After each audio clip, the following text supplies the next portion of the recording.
আসসালামু আলাইকুম, কি অবস্থা সবার? আশা করি সবাই ভালো আছেন। আমার এই পেজের মধ্যে আমি সর্বপ্রথম একটা ভিডিও আপলোড করেছিলাম চন্দ্রগঞ্জ কাঁচা বাজারের। ওই দিনটা ছিল আমাদের চন্দ্রগঞ্জ বাজার।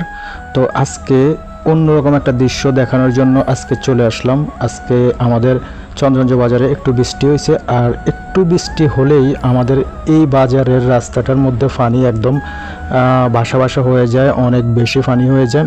আর এর কারণটা হচ্ছে এখানে ড্রেন যেটা আছে ওইটাতে পানি বরাবর যাচ্ছে না, বিধায় এখানে পানিগুলো জমে যায়। আর ড্রেনের যে ময়লা, এই ময়লাগুলো এখানে পুরোপুরি একদম পানিগুলো কালো হয়ে যায়। আর কালো হয়ে যাওয়াতে মানুষের যখন এখান দিয়ে হাঁটাচলা করে পায়ের মধ্যে যে কোনো বিষাক্ত কিছু অ্যাডজাস্ট হতে পারে। তো তার জন্য আমাদের এই বাজারের যেই ড্রেনটা, এই ড্রেনটা খুবই ভালো করে একদম মোটা করে যেন পানি বৃষ্টি হওয়ার সাথে সাথে পানিগুলো একদম নেমে যায়, ওইভাবে এটাকে সংস্কার করতে হবে। আর এটাকে সংস্কার করার জন্য আমাদের বাজারের যারা দায়িত্বশীল আছে তাদেরকেই এই কাজটা করতে হবে। তাহলে আমাদের বাজারের সামান্য বৃষ্টি হলে এরকম জলাবদ্ধতা সৃষ্টি হবে না। তেমনকি আমাদের নিউ মার্কেটের সামনেও একই অবস্থা। ড্রেনগুলো যদি ভালো করে ক্লিয়ার থাকতো তাহলে হয়তো বা বৃষ্টি হওয়ার সাথে সাথে পানিগুলো ড্রেন দিয়ে নেমে একদম চলে যেত। তো যাই হোক, কথা বলতে বলতে আমরা চলে এসেছি আমাদের চন্দ্রগঞ্জ বাজারের মেইন রোডে।